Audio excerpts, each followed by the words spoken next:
Thank you, and good morning to everybody.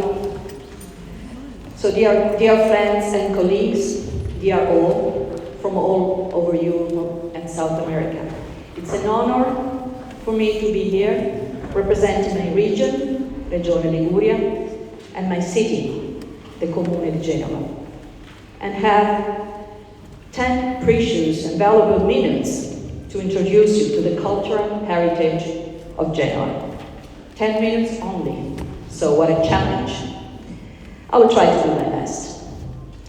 I was in New York, Manhattan last week. I had some commitments, but I took the chance, as usual, to visit the city. I knew I was going to have this speech for you today, and I was trying to think, how can you quickly and shortly describe a city? Its history, its art, its culture. Because culture, we may say, is indeed the result of a simple sum, history and art. And what is art, if not history that becomes visible after years, decades, centuries? Think about it when you stroll around Genoa these days. In the Old Town, the biggest medieval historical center of Europe. Think about history that becomes visible when you have the chance to enter one of the palaces of our Renaissance or Baroque age, the so-called Palazzi dei Rolli. We are in a Palazzo dei Rolli right now. And the magnificent Luca Cambiaso above us. That awarded Palazzo dei Rolli the important official nomination of UNESCO World Heritage Site. And please note, it is not a single place, a single monument or site. It's something different and special. It's a number of over 100 palaces that in the past, in the glorious time of the Repubblica di Genova, the 16th century and 17th century Genoa, were luxury private mansions officially recorded in a list, because among them, one or more than one had to be chosen, actually extracted by lot. It was an official lottery, when the Republic had some VIP visiting the city, an ambassador, a prince, a king, an emperor.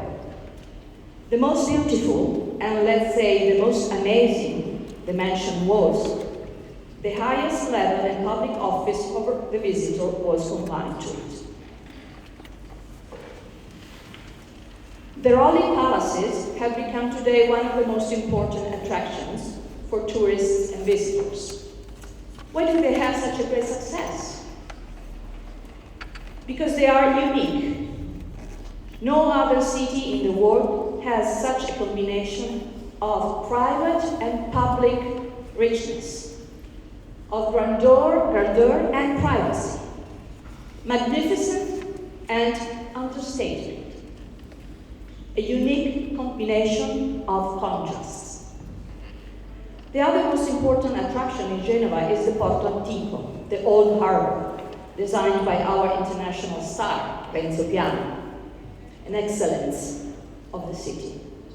Piano reached harmony in combining the 16th century Porta Siberia and monumental city gate with the modern build of the aquarium. The colors of the facades of the medieval poor houses, and the blue, or maybe the gray, of the sea and the sky. This is the secret. Mixed combination. I was going to tell you that I was in New York last week. I was having a drink at the bar of the Hotel Pierre. You may know it, it's on the 5th Avenue. I was with my husband, and we asked the barman, what's the most popular cocktail here? What a stupid question. The Manhattan. But he went on and explained.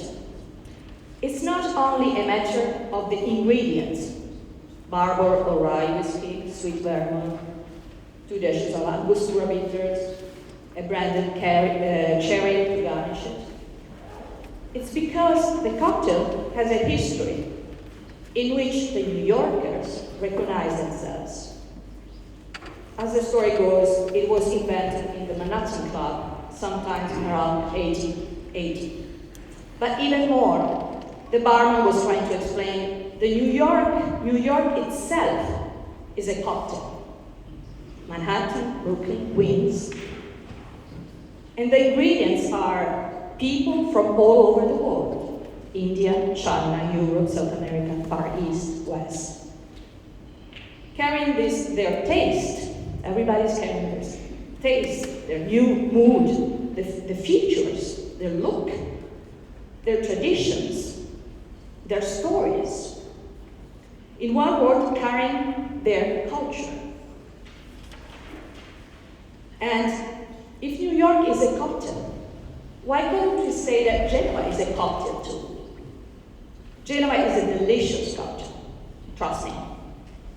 So shortly, what are the ingredients of the Genova cocktail that we offer you today, grateful for your visit? Genova is a mix, is a port city that welcomes, since Middle Ages, people from Flanders, from the Mediterranean countries.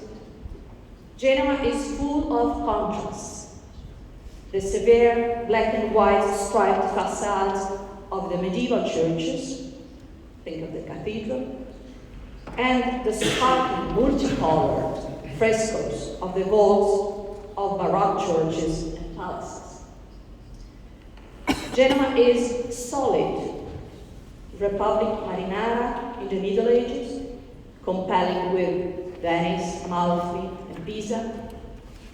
Aristocratic republic from 1528 until the end of the 18th century. No king, no prince, but a doge, leading the city for only 2 years, and then another one. This means alternation for power, and then stability, and then welfare and richness. Genova is a glorious and proud. Is the city of Simone Boccanegra, the first doge, Cristoforo Colombo, Andrea Doria, Ambrogio Spinola,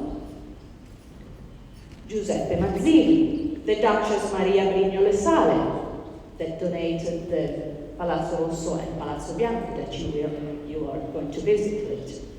Angelo Costa, my grandfather, and Renzo Piano, our last doge.